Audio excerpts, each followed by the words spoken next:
I made Stereo Madness Unbalanced. I started off with leaving the first jump as it is. Yeah, no one likes you first jump, you're the one everyone dies to the most. I super buffed the second jump though to something top one, which already made the level kinda unbalanced because the rest is already easy compared to this jump. But why stop there though, when I could add the absolute worst timing due to mankind, which involved these pads and orbs. And hey, you can attack War Trucks, he's the one who came up with this gameplay idea. I can't forget the quadruple spike I added to this section and an impossible wave timing. I didn't play this, but it looked possible so I decided to stick with it. But I deleted a few spikes in some parts though. Yeah, I know I'm the most generous creator. For the ship, yeah, I just extended and duplicated these already existing pillars with the addition of spike. I made this corridor like path even tighter. I did something extremely evil. Yeah, this ship will straight fly. I just finished my best level ever, so go check it out and subscribe.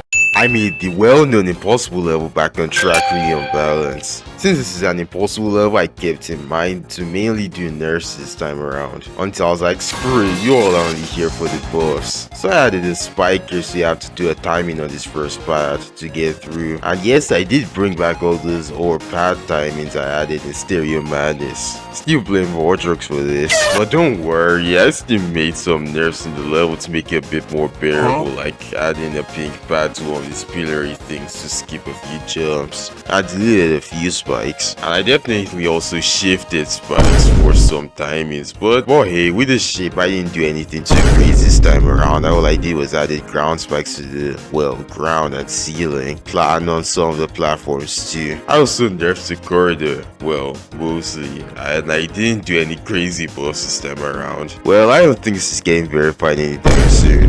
Making Polargeist unbalanced. Now you know this first jump with the orb. You already know that orb is leaving, so enjoy this quadruple spike. There's another one. I'll just replace it with a pink pad this time. I don't have to super buff everything. I'm so generous, I know. Anyways, I thought this orb pad timings got really annoying because I included them a lot in the last levels. So I'm just gonna take a break this time for Polargeist and make them far apart. I thought the single spike looked really lonely, so I gave it a companion. Speaking of triple spikes, I pretty much added a lot this time around. I found other ways to buff orbs. I just replaced one of them with a green orb and overlapped with a green portal. I'm never gonna explain how this jump works, but you probably guessed I got this idea from War Trucks yet again. You know, these jumps before the drop, well, it's actually possible to do them like this. So I obviously took advantage of that and added spikes. I dried out the blocks in the ship part, if you know what I mean. And sadly, I didn't add any cube or straight fly, but that's coming next time though. I made the third coin route the actual route just for rage bait. I hope it works. Ruining Dry, I mean making it unbalanced. The first jump is gonna become a frame perfect, no surprise there of course. I did get comments saying oh this isn't really unbalanced, so I thought of a mega solution. Yeah, I'm just gonna clear stuff. I'm gonna make something empty instead of actually nerfing jumps. It requires less effort.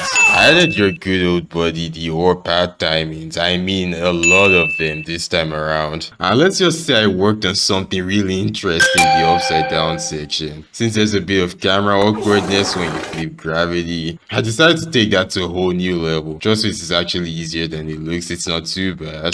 I also cleared the entire ship section, leaving the ground spikes, well, most of it, because I super buffed what was left. I don't know, this might actually be Eternal's difficulty.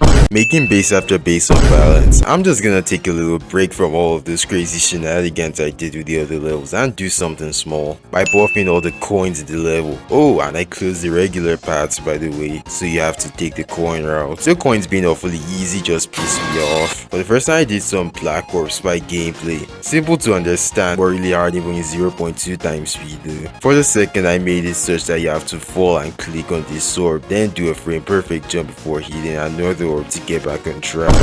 And for the last one, I just did some mini ship straight fly, and to my surprise, I was able to do the straight fly so easily when I was playtesting it. I know I might have buffed the later parts of the level because I didn't add another size portals, and it just seemed possible with the mini. Never mind that actually. Unbalancing can't let go, so you know the drill already. already. I promise things to get less repetitive in the future. I mean with the orb path timings of course, and some spike additions even on the slabs. What I majorly did today was make the shape part silent and ultra nerf the cube right after by removing every single spike. Well, most of them. Yeah, that's all for today. It's just a short episode. Unbalancing Jumper. While we're exiting the 1.0 stages, let's stick with the traditional methods. I mean, objects already in the version like portals for some gameplay weirdness. I also had a lot of spikes to orbs to force you to buffer them, and added a few for imperfect jumps. I was tempted to add the orb pad thing, but I controlled myself. I then added random spikes to the entire shape part without even playtesting it, but it looked doable. Anyway, subscribe for the next part.